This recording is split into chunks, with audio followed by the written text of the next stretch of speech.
The morning of December 17, 1944, was cold. The kind of bitter cold that numbs your fingers and cuts through your uniform like ice. Oberfeldwebel Hans Miller huddled in his foxhole, gripping his rifle, his breath misting in the frozen air. His eyes were fixed on the horizon, the thick fog of the Ardennes forest swirling around him, his thoughts heavy with the weight of his duty. He was part of the 6th SS Panzer Army, on the front lines of what would become one of the most desperate and brutal battles of World War II. This was it, the moment that could shift the war in Germany's favor. They had caught the Americans off guard. Victory was within reach, but that feeling of confidence was fleeting. Muller wrote in his diary that day, words he would never forget, "The Americans are not like the Russians." The artillery they faced was unlike anything the Germans had ever encountered. It wasn't the sheer volume of fire that made it terrifying. It was the speed, the precision, the sheer devastation. One moment there was silence, and then without warning the world erupted in an instant. There was no time to react, no chance to get out of the way. His battalion, having launched Hitler's final gamble in the West, had just been hit by a force they hadn't prepared for.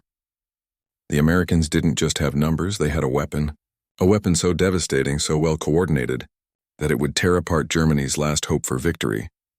Before Muller could even process what was happening, the Americans unleashed their artillery, and it was unlike anything the Germans had seen.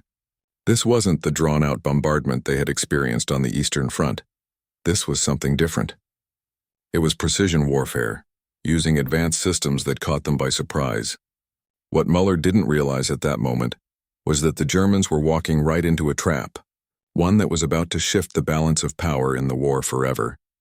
If you're already hooked by the intensity of this moment, then don't miss the rest of this incredible story. Subscribe now and hit that bell, so you don't miss how American artillery would break the back of Germany's last great offensive and change the course of history.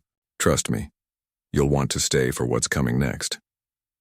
As the Germans advanced through the dense woods of Bastogne, a sense of victory was in the air. They thought they had the upper hand, surprise, momentum, and seemingly unshakable confidence. But there was a silent force waiting for them: American artillery. They had no idea that it would be the key to their downfall. The Americans had already proven their ability to turn the tide of battle, but it was in the cold, snow-covered forests of Belgium that they would demonstrate their true power. American artillery was about to make its mark in a way the Germans couldn't possibly anticipate. Muller had already fought the Russians and survived countless artillery barrages, but the American system was different. The Germans had learned to survive Russian artillery by knowing how to respond to the sounds, the patterns. But the Americans were more precise, faster, and lethal. The Germans had learned to survive the Russian bombardments by predicting them, moving when they heard the first few shots, seeking cover before the full barrage hit. But the Americans didn't give them that chance, and that's where the problem lay. It wasn't just the number of American guns that the Germans had to fear, it was the speed and coordination of the fire. A small American plane, a reconnaissance aircraft known as the L-4 Grasshopper, would swoop over the German positions. At first glance, it didn't seem like much, just a small plane, hardly a threat. But when that plane appeared, it signaled the imminent arrival of the most devastating artillery strike the Germans would face. Within minutes of that plane flying overhead, the Americans would rain down a barrage of shells, hundreds of them, falling from multiple batteries across different ranges, all coordinated to arrive within seconds of each other. The Germans had no time to move, no time to react. It was as if the heavens themselves were opening up and dropping destruction onto their heads. No one had ever seen anything like it. For a seasoned artillery officer like Friedrich Bauer, who had witnessed countless barrages on the Eastern Front, this new method of warfare was nothing short of mind-blowing. He wrote in his letters that he had seen American artillery hit with such precision that he thought it was impossible. How could they calculate firing solutions so quickly? How could they coordinate multiple guns across a vast area so perfectly? To Bauer, it was like watching a well-oiled machine in action, a machine that was designed to obliterate anything in its path. The Americans had perfected their system. They had taken artillery and made it a coordinated industrial-scale force. The secret to their success wasn't just in the guns or the ammunition, but in the way the entire artillery process worked.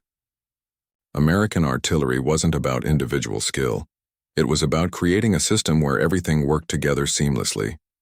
The Fire Direction Center was the backbone of this system, where all the data, wind speed, temperature, altitude, even the wear on the gun barrels, was calculated to ensure that each round fired would land exactly where it was needed, no matter what.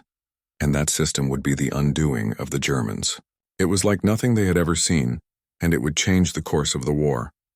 In the fog and snow of Bastogne, the Americans would prove that industrial might, combined with skill, training, and innovation, could outmatch the might of any army. The American artillery that had so devastated the Germans during the early days of the Battle of the Bulge was far from accidental. It wasn't just the sheer firepower that set it apart, but how quickly and precisely it could be deployed. The Germans were unprepared for the speed at which American artillery could deliver a strike, a precision so finely tuned that it seemed almost supernatural. Imagine being on the battlefield, surrounded by the sounds of war, feeling the freezing cold seep into your bones, and then suddenly, without warning, the world explodes in an instant. You don't see it coming. You don't hear it. You're just gone. That's the terrifying power of American artillery, and that's exactly what the Germans were about to face in Bastogne. What was once considered a miracle by the Germans, American artillery superiority, had not happened overnight. It was the result of years of careful planning, innovation, and industry. The Americans had built a system of artillery so advanced that no matter how good the German forces were, they couldn't match the firepower, the coordination, and the sheer industrial scale at which it was produced. The Germans learned the hard way that artillery could make or break an army, and the American artillery was an absolute game changer. To understand why American artillery was so devastating, it's essential to know the scale and the mechanics of it all. The American artillery wasn't just a series of isolated batteries firing individually. No, it was an integrated system, a well-oiled machine that worked together with the precision of a clock. It was all about coordination, speed, and the ability to bring down the full weight of American firepower with a few simple calls for support. Let's start with the basics of how it worked. Every American artillery battery had its own Fire Direction Center, FDC. While German artillery often relied on each unit calculating its firing solution separately, the American system was much more efficient. The FDC acted as the central hub of the artillery network. It was here that data was gathered and processed, where firing solutions were quickly calculated. This meant that every shot could be more accurate, and it could be delivered much faster. In contrast, German artillery was more disjointed. Each battery had its own procedures for targeting and fire control, which meant that coordination between batteries was slow and prone to errors. This is where the Americans had a clear advantage. By the time a German battery would process its firing data and send it back to the Fire Direction Center, the Americans could already be launching their artillery at the target, with multiple batteries firing in sync. There was no time to react, and in those few seconds where every German soldier on the ground could only hold on in helpless terror, the Americans had already completed their mission. But speed alone wasn't enough. The Americans also had the knowledge of how to make their firepower more effective. As mentioned before, the forward observers played a crucial role in this system. American forward observers were different from their German counterparts. While the Germans used artillery officers who often lacked a deep understanding of infantry tactics, American observers were specially trained. They lived and fought alongside infantry soldiers. They knew the terrain, the enemy, and the best places to hit. What made this even more powerful was the fact that they didn't just have one artillery battalion supporting them. They had access to entire artillery divisions, all ready to lay down fire at a moment's notice. And when it came time to call in fire support, it was almost like calling in an airstrike. With advanced radio technology, American forward observers could get clear communication in real time, without the static and delays that plagued the German side. The result? A quick, effective, and coordinated attack that was nearly impossible for the Germans to counter. But it wasn't just the speed of the artillery that made it so effective. It was the ability to integrate multiple types of artillery into a single strike. This is where things got truly remarkable. While German artillery was powerful, the Americans had developed a system that could incorporate everything from small mobile 105mm howitzers to massive 155mm guns, and even heavier artillery at corps and army levels. This meant that American artillery wasn't just one line of fire. It was a combination of multiple lines, all converging on a single target. It was like a well-aimed fist that could punch through the hardest defenses.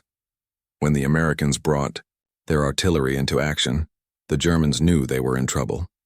There was simply no escaping it.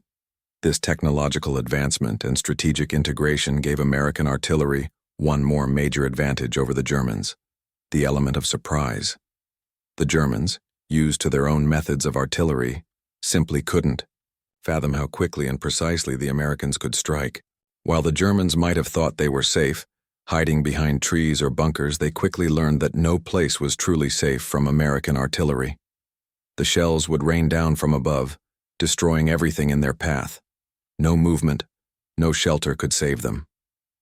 But the true brilliance of American artillery was in its ability to coordinate what became known as time on target, TOT fire. This method allowed multiple artillery batteries, each firing from a different distance, to hit a target at the same exact moment. Imagine being a German soldier, dug into your foxhole, waiting for the inevitable American bombardment. The silence is unbearable. You can feel the tension building, and then, within seconds, dozens of shells, fired from different distances, from different batteries, arrive simultaneously. There's no chance to react, no chance to flee. German soldiers who survived the first wave of fire often reported that they had no warning, no shells to tell them that they were about to be hit, no gradual buildup. One moment, there was nothing, and the next, everything exploded. For many, it was the sheer brutality and suddenness of it all that made American artillery so terrifying. It was chaos, it was total destruction, and it was impossible to escape. Now imagine being a German soldier facing this kind of destruction. You've been trained to survive artillery fire, but you've never seen anything like this. The knowledge that no matter where you go, the American artillery can follow you, make its mark, and destroy everything in its path. That psychological toll was perhaps just as powerful as the physical one. The Germans, of course, fought back. They tried everything they could to counter American artillery, but it was like trying to fight the wind. They used counter-battery fire. They attempted to move their artillery units, but the Americans were always one step ahead. Their industrial capabilities allowed them to produce artillery pieces and ammunition in quantities the Germans simply couldn't match. For every German shell fired, the Americans could fire 10. For every German piece of artillery, the Americans had dozens more waiting to be deployed. By the time the Germans realized the true extent of American artillery superiority, it was too late. They had already committed most of their best forces to the attack, and those forces were being destroyed by artillery before they could even reach the American lines.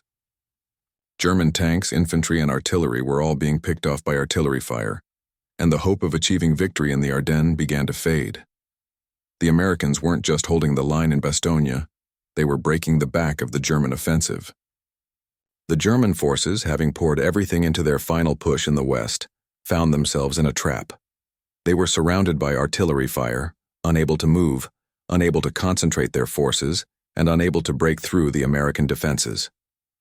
As the days wore on, it became clear to the German commanders that their hope of achieving victory was slipping away. The Battle of Bastogne, though just one part of the larger Battle of the Bulge, had become a symbol of American resilience and military superiority. The Americans had turned the tide with precision artillery fire that had shattered the German forces. And for the German soldiers who had survived, the impact was felt deeply. In the final months of the war, as the Americans advanced deeper into Europe, the lessons learned from Bastogne would shape their strategy for years to come. The Germans had lost not just the battle, but the ability to continue their offensive in the West, and the Americans had gained a victory that would be remembered for generations. As the days passed, the battle for Bastogne raged on, but the writing was already on the wall for the German forces. By Christmas, the Germans were beginning to realize the scale of their failure. Despite all their training, their manpower, their seemingly endless supply of tanks and artillery, they were being utterly broken by the relentless, precise firepower of American artillery. And there was no way out. The weather had cleared on December 23rd, and for the first time in over a week, the Americans had air superiority, The skies were filled with American planes, fighters and bombers that swooped down with deadly precision.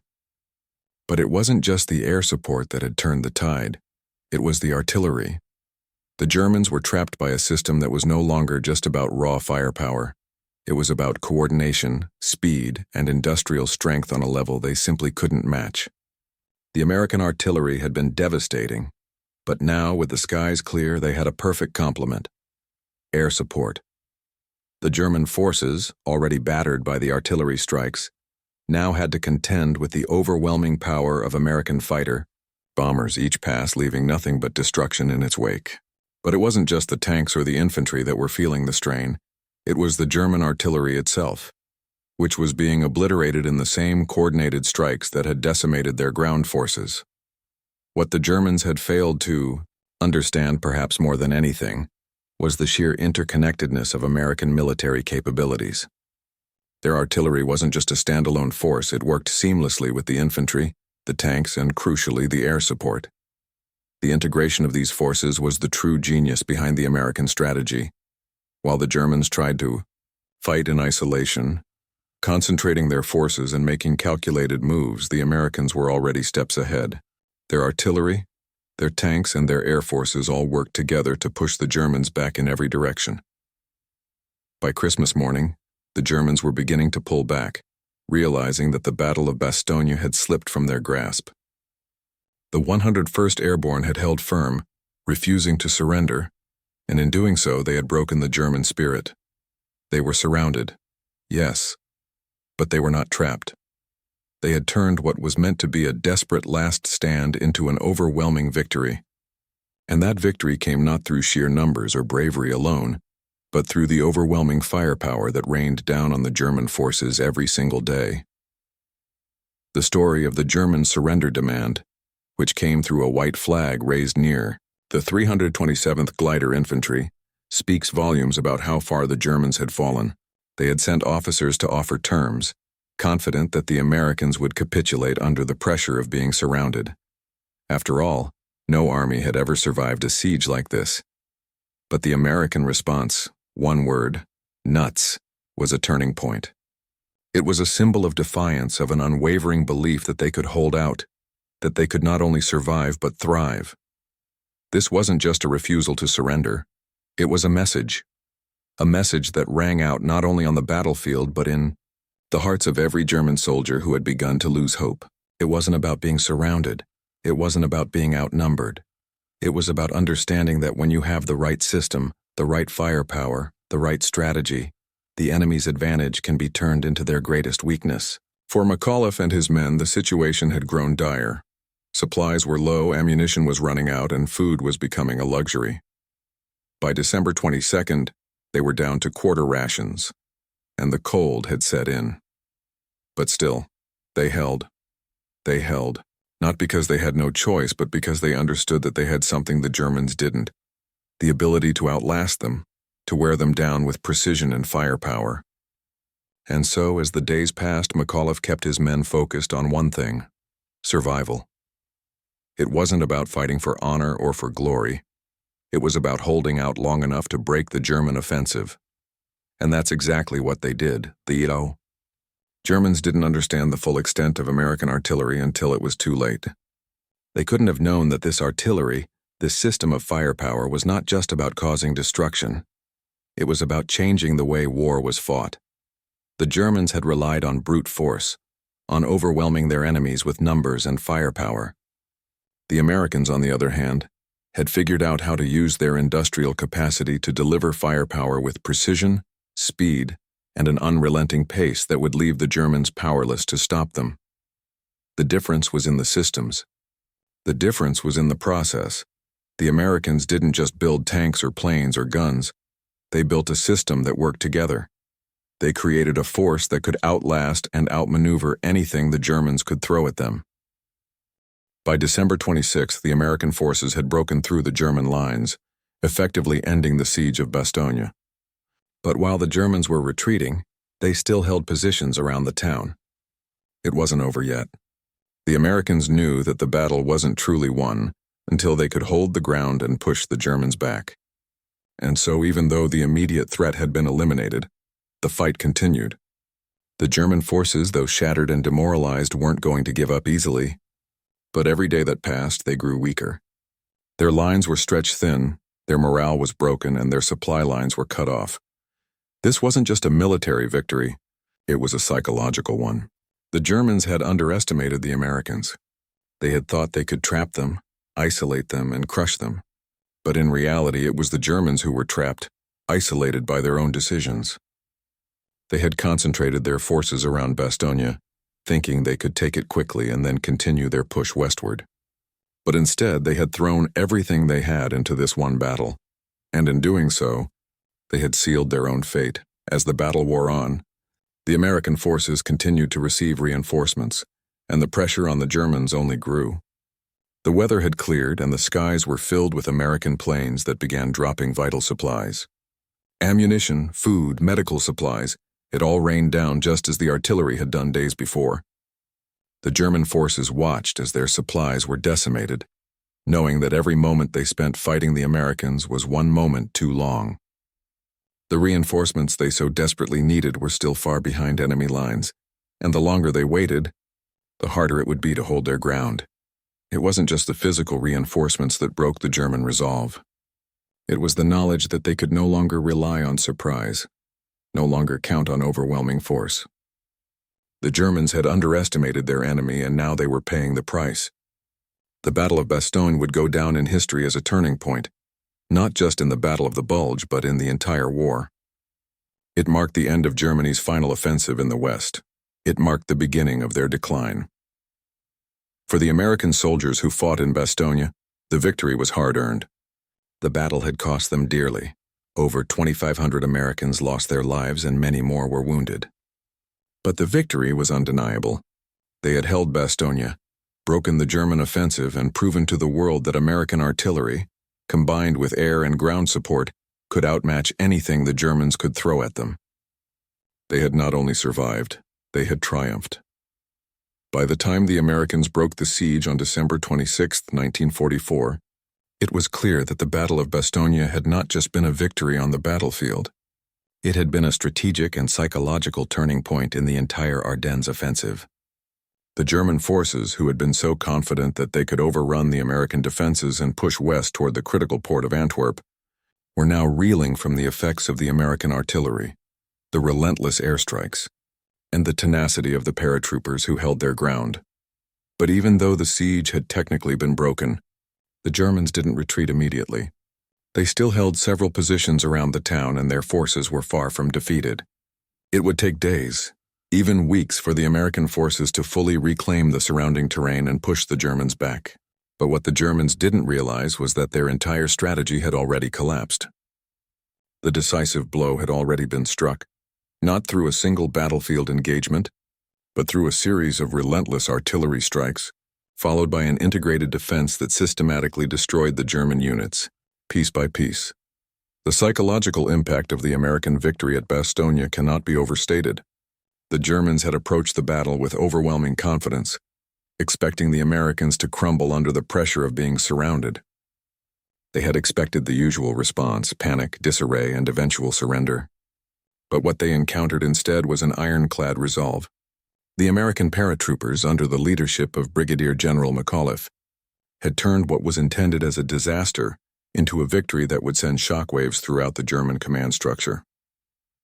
On Christmas Day, the Germans launched their final assault on the western perimeter of Bastogne, hoping to break through and retake the town. This was their last chance to shift the momentum of the battle, and they threw everything they had into it. The 15th Panzer Grenadier Division, bolstered by elements of the 26th Volksgrenadier Division, led the charge, supported by tanks and infantry, attacking with everything they could muster. But as the assault unfolded, it became clear that the Germans had underestimated the effectiveness of the American defensive positions. The American artillery had been reinforced, and the presence of their tanks and infantry solidified the line. The German tanks, which had initially broken through some of the outer defenses, were slowly bogged down by artillery fire from hidden positions. As the German infantry advanced, they were met with a fierce counterattack from the 327th Glider Infantry and other American units. The German assault was disrupted by American artillery with devastating precision. Tanks and infantry alike were pounded by fire that seemed to come from every direction. The Germans, who had been confident that they could overwhelm the Americans and break the perimeter, were now trapped in their own attack. As the battle raged, the American forces picked off the German tanks one by one, methodically breaking the back of the assault. In the end, the German forces were forced to retreat, their attack thwarted by the very force they had hoped would defeat the Americans: American artillery. The psychological toll on the German troops was immense. In war, especially at the front lines, morale can be a deciding factor. When soldiers know they are facing an enemy that is not only stronger but more coordinated and relentless, it can break their will to fight, and that's exactly what happened here. The Germans began to realize that their attacks were not only ineffective, but that the Americans had learned how to fight a war on their terms: coordinated, precise, and overwhelming. It wasn't just about firepower. It was about efficiency, the ability to deliver destruction in a manner that the Germans could neither predict nor counter. And it was this understanding that began to sink in during the final days of the battle. General Patton's Third Army, which had been racing to relieve Bastogne, was now within striking distance. His forces had been moving through harsh weather and difficult terrain, but they were relentless, driven by the knowledge that Bastogne had become a key linchpin in the battle for the Ardennes. As the American forces in Bastogne held their ground and began to push the Germans back, Patton's tanks and infantry arrived to crush what remained of the German offensive. The combination of the stalwart defense in Bastogne and the arrival of reinforcements marked the final phase of the battle. The American success at Bastogne was not just the result of superior firepower or better tactics, it was also a testament to the leadership and the fighting spirit of the men on the ground. McAuliffe's ability to keep his men focused, despite being surrounded and under heavy attack, was critical. His decision to not only refuse the German surrender demand but to respond with the now legendary one-word reply, "nuts," had a profound effect on morale. It wasn't just a rejection of the Germans, it was a statement of defiance, an ironclad refusal to accept defeat. The Americans did not win because they had better technology or more firepower alone. They won because they understood how to use their strengths. The artillery, the tanks, and the infantry were all part of a larger system, and that system was far more effective than any one of those elements acting alone. The Germans had failed to see that the Americans were not just soldiers. They were a force working together in unison, each branch of the military supporting the other, each piece of the puzzle contributing to the final outcome. As the German forces withdrew and the American lines held, the strategic consequences of the Battle of Bastogne became clear. The German offensive, which had been intended to split the Allied forces and capture key territory, had failed. Not only had Bastogne been held, but the German forces had also been severely depleted. The American artillery, combined with the bravery of the paratroopers and the strategic leadership of McAuliffe and others, had effectively destroyed the German fighting capability in the Ardennes. And from that point on, it would only be a matter of time before the Allies would begin their push into Germany itself. The battle was far from over, but the tide had turned. The Germans had not only lost their momentum, but had also lost something far more critical: time. The longer they spent fighting for Bastogne, the less time they had to achieve their original objectives. The Americans, on the other hand, were in a position to continue their advance, pushing the Germans back at every turn. By January 1st, 1945, the Battle of Bastogne was officially over. The Germans had retreated and the Americans had emerged victorious. The victory at Bastogne was a key moment in the Battle of the Bulge, and in many ways it marked the beginning of the end for Nazi Germany's attempts to stop the Allied advance. It wasn't just a victory in terms of territory, it was a psychological blow that shattered the Germans' belief in their own invincibility. As the war progressed, the lessons learned at Bastogne would continue to shape American military doctrine. The integration of artillery, air power, and infantry would remain a cornerstone of military strategy, and the use of coordinated artillery fire would become a defining feature of modern warfare.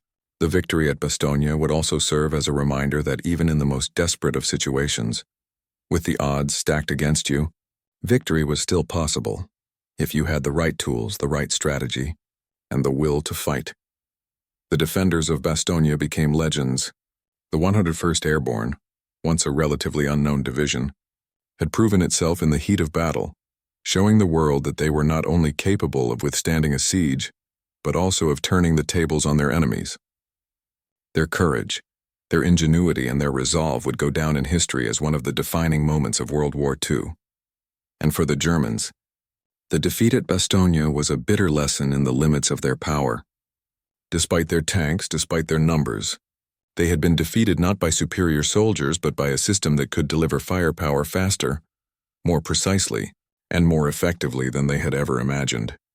As the first days of January 1945 passed, the enormity of the defeat at Bastogne became clearer.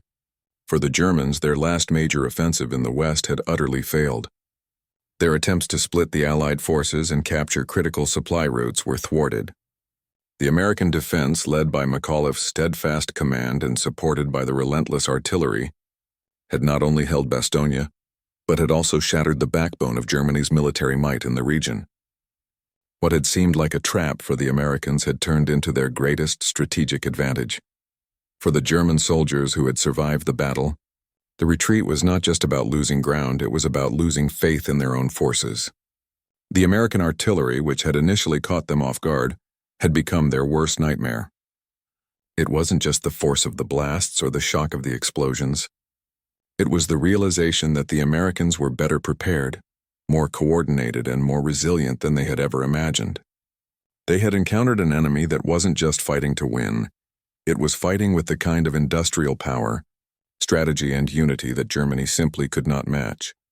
The German officers, who had initially underestimated the Americans, began to recognize just how devastating this defeat was. They had focused on the wrong target. They thought the key to winning the war was to break through to the West, cutting off the Allies from their supply lines. They believed that with enough tanks and infantry, they could overwhelm the American defenses. But what they hadn't counted on was the Americans' ability to coordinate artillery with such precision and speed. And once they surrounded Bastogne, they had made a critical error. They had focused all their efforts on one town, while the rest of the Allied forces closed in from all sides. Meanwhile, on the American side, the victory at Bastogne had immense ramifications. Not only did it symbolize the collapse of Germany's final push in the West, but it also set the stage for a series of successful counteroffensives. The Americans, having learned from the Battle of Bastogne, began to develop a deeper understanding of the value of combined arms tactics. Artillery, infantry, and air support had to work together, supporting each other at every turn. The days of fighting in isolation were over. From here on out, the American military would focus on coordination, speed, and overwhelming firepower, all of which were exemplified in the defense of Bastogne. But perhaps the most important lesson was psychological. The Battle of Bastogne proved to the world that even when faced with overwhelming odds, victory was possible. The 101st Airborne Division, under McAuliffe's command, had held out against an enemy force that far outnumbered them. They had done so not just by holding defensive positions, but by understanding the enemy, using terrain to their advantage, and relying on the strategic advantages offered by their artillery. The American forces had shown that they were not only capable of fighting back, they were capable of fighting smarter, more efficiently, and with greater resolve. By the end of January 1945, the Germans were in full retreat. Their offensive had been shattered, their morale decimated, and their forces significantly weakened. For the Americans, Bastogne marked the end of the German push in the Ardennes. The momentum of the war had shifted firmly in the Allies' favor. What had once been a desperate stand had turned into a resounding victory. A victory that not only stopped the Germans in their tracks but also set the stage for the final push into Germany. For the American soldiers who fought at Bastogne, the battle would forever remain a symbol of their determination and bravery. They had not only held Bastogne, they had held the line for the entire Western Front. The victory at Bastogne was a turning point, one that allowed the Allies to regain the initiative and begin their march toward Germany. But it wasn't just about strategic movement. It was about a change in the very nature of warfare. American artillery, which had been so crucial in the defense of Bastogne, would continue to evolve in the years that followed. The lessons learned from this battle would influence military doctrine for decades. and the coordination of artillery, infantry, and air support would become the cornerstone of modern combat. The idea of fighting as a cohesive, integrated force, rather than relying on the strength of individual units, would be central to American military success throughout the remainder of the war and into the Cold War era. The story of Bastogne, of the 101st Airborne and their unshakable resolve, would be passed down through generations. It would become the stuff of legend, a tale of bravery, tactical genius, and the will to survive. The name Bastogne would forever be etched in the annals of history, not just as a battle, but as a turning point, a place where the German offensive was crushed under the weight of American resilience and firepower. The bravery of the men at Bastogne didn't go unnoticed. Brigadier General McAuliffe's legendary one-word response to the German surrender demand, "Nuts," would become a symbol of American determination. His leadership, along with the determination of the soldiers under his command, would be celebrated across the nation. McAuliffe himself would be awarded the Distinguished Service Cross for his leadership during the battle, a recognition of his extraordinary heroism and his ability to inspire his men during one of the most dire moments of the war. In the years after the war, McAuliffe's reflection on the battle would remain grounded in the same belief that had guided him during the siege. The idea that, despite being surrounded, the 101st was in a position of strength. He would later say that despite everything, the Germans had fallen into their trap, not the other way around. The victory at Bastogne was not just about holding a position, it was about using everything at their disposal to outlast an enemy who thought they had control. The victory at Bastogne also marked the beginning of the end for Nazi Germany's control in the West. As the American and Allied forces pressed forward, they moved from strength to strength. The Germans, by now fully aware of their dwindling resources and manpower, were in retreat. And though the war would continue for several more months, the decisive nature of the Battle of Bastogne made it clear that the end was near. Bastogne had not only been a battle of artillery and tactics, it had been a battle of industrial power. The Germans had underestimated the United States' industrial might, the ability to produce weaponry, ammunition, and supplies on a scale that Germany could never match. The Americans, able to produce artillery pieces and ammunition at a staggering rate, had effectively overwhelmed the Germans. The artillery that had destroyed the German forces in the Ardennes was just one example of how the United States' industrial capacity had been put to use on the battlefield. As the war moved into its final stages, the lessons of Bastogne would be applied across the globe. The integrated, synchronized approach to warfare, where every branch of the military supported the other, would become the foundation of modern military tactics. American artillery, infantry, and air power would continue to evolve, setting new standards for how wars would be fought in the future. If you found this story as gripping as we did, then make sure you don't miss out on any of our future videos. Hit that subscribe button and ring the bell so you're the first to hear about more incredible, untold stories from history. You won't want to miss the next chapter, and trust me, you'll want to be part of this journey. Your support means the world to us, so subscribe now and join our community of history lovers. See you in the next video.